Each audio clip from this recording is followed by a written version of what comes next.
قاضی بیضاوی تفسیر بیضاوی میں بیان کرتے ہیں کہ نسب ایک باپ کی طرف سے چلتا ہے اور ایک ماں کی طرف سے چلتا ہے.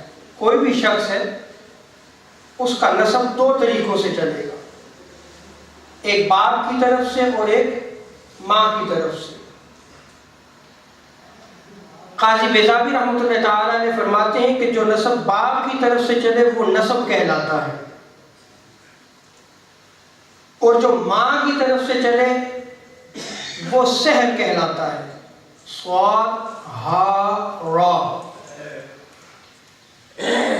اور قاضی بیضاوی نے قرآن مجید کی اس آیت کریمہ سے جو ہے وہ دلیل پکڑی ہے فَجَعَلَهُ نَسَبًا وَسِحْرًا، کہ ہم نے انسان کو نسب اور سحر سسرال کی قرابت والا بنایا ہے.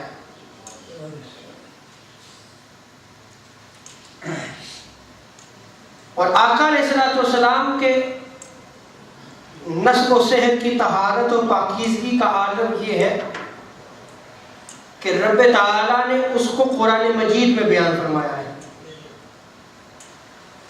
رب تعالیٰ ارشاد فرماتا ہے لَقَدْ جَاءَكُمْ رَسُولٌ مِّنْ أَنفُسِكُمْ.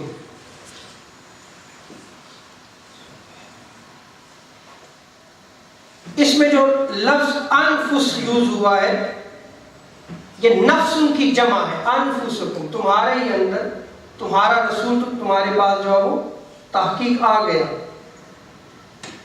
اور اگر اسے انفس یعنی فا پہ اگر جو ہے وہ زبر پڑا جائے تو معنی اس کا بن جاتا ہے سب سے زیادہ نفیس اور پاکیزہ. حضرت انس بن مالک رضی اللہ تعالی عنہ فرماتے ہیں، اور اس روایت کو امام قسطلانی نے المواہب اللدنیہ میں، امام حلبی نے السیرۃ الحلبیہ میں، امام جلال الدین سیوطی رحمۃ اللہ تعالی علیہ نے خصائص الکبریٰ میں، اور امام زرقانی نے شرح المواہب اللدنیہ میں اس روایت کو نقل کیا ہے. قال نبی صلی اللہ علیہ وسلم لقد جاءکم رسول من انفسکم بفتح الماء بفتح الفاء.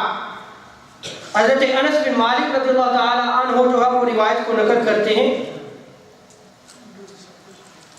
کہ تاجدار کائنات صلی اللہ تعالی علیہ وسلم نے آیت کریمہ کو فا کی زبر کے ساتھ تلاوت فرمایا.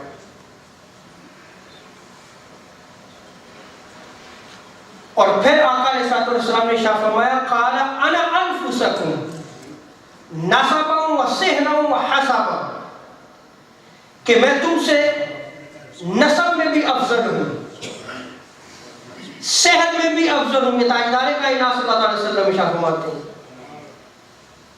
یعنی جو باپ کی طرف سے سلسلہ چلتا ہے اس میں بھی میں تم سے افضل ہوں، اور جو ماں کی طرف سے جو سلسلہ چلتا ہے اس میں بھی میں تم سے افضل ہوں، اور حسب میں بھی میں تم سے افضل ہوں. گویا تاجدار کائنات صلی اللہ تعالی علیہ وسلم نے خاندانی حسب و نسب اور خاندانی قرابت کے حوالے سے فرمایا کہ میں تم سے افضل ہوں.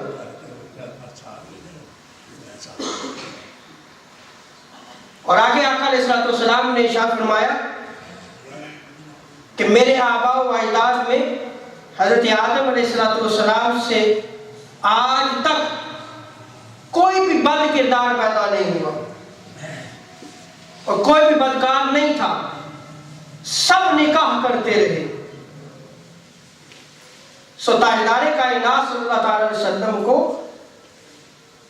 تاجدار کائنات صلی اللہ علیہ وسلم نے اپنے نسب کو، اپنے سحر کو خود بیان فرمایا کہ وہ حضرت آدم علیہ السلام سے لے کر حضرت عبداللہ تک سارا پاک طاہر انفس اور مطہر ہے، پاکیزہ ہے.